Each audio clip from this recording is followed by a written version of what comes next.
I live in an old apartment building. I've been here for about 2 years, and my roommate and I have had few scary experiences so far. Except for this one that happened last summer. It was around 4 a.m. when we were awoken from a dead sleep by the fire alarms going off throughout our entire 4-story apartment building. Seeing as this place is occupied mostly by seniors, we figured someone had left a pot on the stove again. I grumbled and blindly grabbed for a blanket. Last time we had a false alarm, I was left shivering and barefoot on the sidewalk, waiting for the fire department, and I wasn't about to let that happen again. My roommate and I put on our shoes, I grabbed my phone and keys, and we poked our head out into the hallway. Nothing seemed off. The hall was empty. No one else had come out of their apartments yet. Reluctantly, my roommate and I walked down the hall towards the lobby. We figured our neighbors would soon follow suit. It was only when we went through the lobby and out the front door that we realized something was actually wrong. A handful of people who had already come out of the building were running and shouting about how the building was actually on fire this time. We followed them around to the side of the building as more and more people fled in their pajamas, and to our horror, we saw an apartment on the top floor belching out flames. People were frantic, searching for water, a ladder, anything. Someone remarked that there was a lady who lived in that apartment who had mobility issues, and she needed to be rescued now. And where the heck was the fire department? My roommate was quite disturbed by the whole scene, so we decided to go back to the front of the building, away from the fire. On our way, we saw a guy jump off of his balcony into the ground. He rolled when he landed, but I think he was still really hurt, judging from how he sat on the grass and groaned for a while. He was very lucky to only be on the second floor.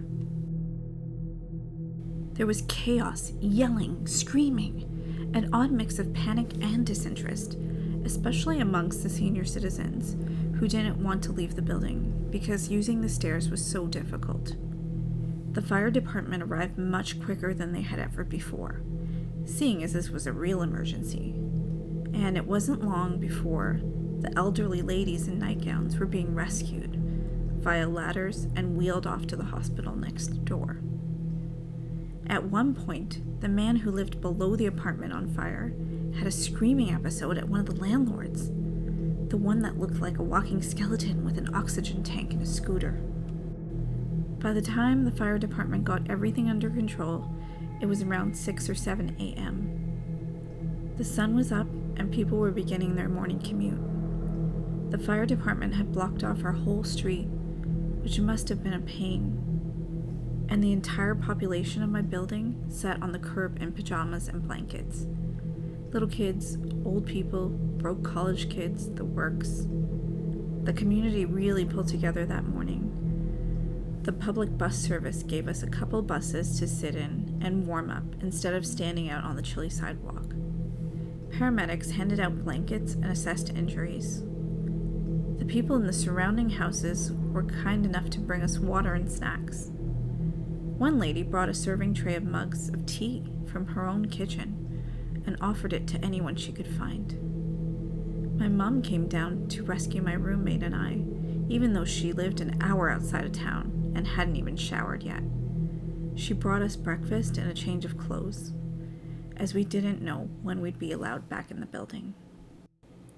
The most disturbing details of what had just taken place that morning came to us as we were waiting on the bus. Everyone was talking about the fire, of course, but one man had a particularly horrifying detail to add. He'd heard through the grapevine that the lady whose apartment caught fire never made it out of the building. Sadly, we suspected as much, with her mobility issues and all. But there was more. The firefighters apparently found her in the hall. She had made it out of her apartment, but couldn't escape the smoke. Whether she died from smoke inhalation or from burns, we aren't sure. But one thing that man said sticks with me, and it was that someone said that as they stood outside and watched the flames, they heard the woman screaming, "Help me, I'm burning." I've always been afraid of burning to death, and the idea that my neighbor may have had such a horrifying end is deeply disturbing. I know the man who lived below her heard her screaming. He wouldn't stop talking about it. I think he ended up with a form of PTSD from this event, and I don't blame him. We were all brought to a community center where the fire department and emergency response volunteers helped bring some clarity to the situation and told us what to expect.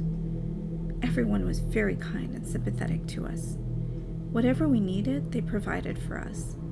I think all of that is pretty standard procedure, but still, I was extremely thankful for the kindness that the volunteers, firefighters, paramedics, and Good Samaritans provided.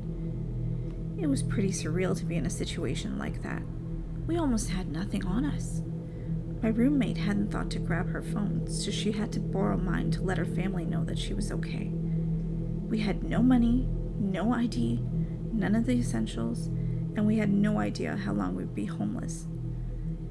I hadn't been so happy to see my mom with me in a long time. I felt like a scared little girl, even if I didn't show it.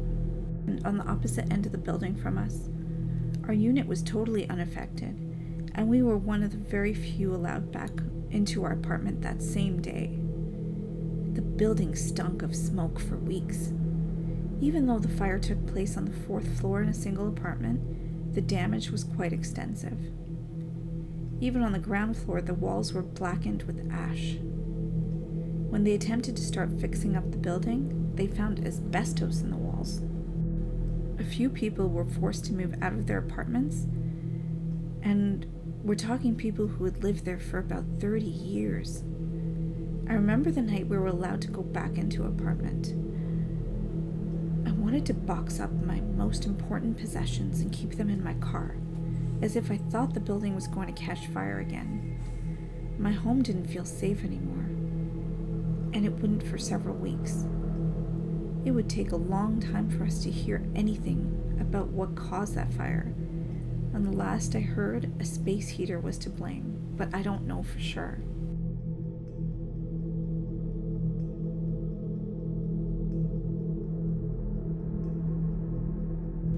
In the days that followed, the fire was featured on the front page of the local paper. The family that lived just down the hall from us were featured in the picture. The article spelled out details that I had already heard. It labeled the guy that lived below the fire as a hero for attempting to save the lady upstairs. It was a valiant effort, but there was nothing he could have done without endangering himself. I feel sorry for him, and I often wonder if the guilt keeps him up at night. Sometimes I think about the lady who passed away in this building. I listen to a lot of ghost stories, so I wonder if her spirit haunts this place. Her sudden and horrifying death would be the sort of thing to make a ghost linger on Earth, wouldn't it? So many things left unfinished. Regardless, I hope she's at peace, and I hope that my neighbors were able to find some semblance of peace as well. 4 months later, we've regained a sense of normalcy. Things are back to how they were before. If you ignore the orange tarps around the side of the exterior, the restoration vans that come and go every day, and the security guard station in the lobby. The damaged wing is still closed while they try and sort out the asbestos situation. But for those of us who live on the other end of the building, things are relatively normal. I hope they stay that way.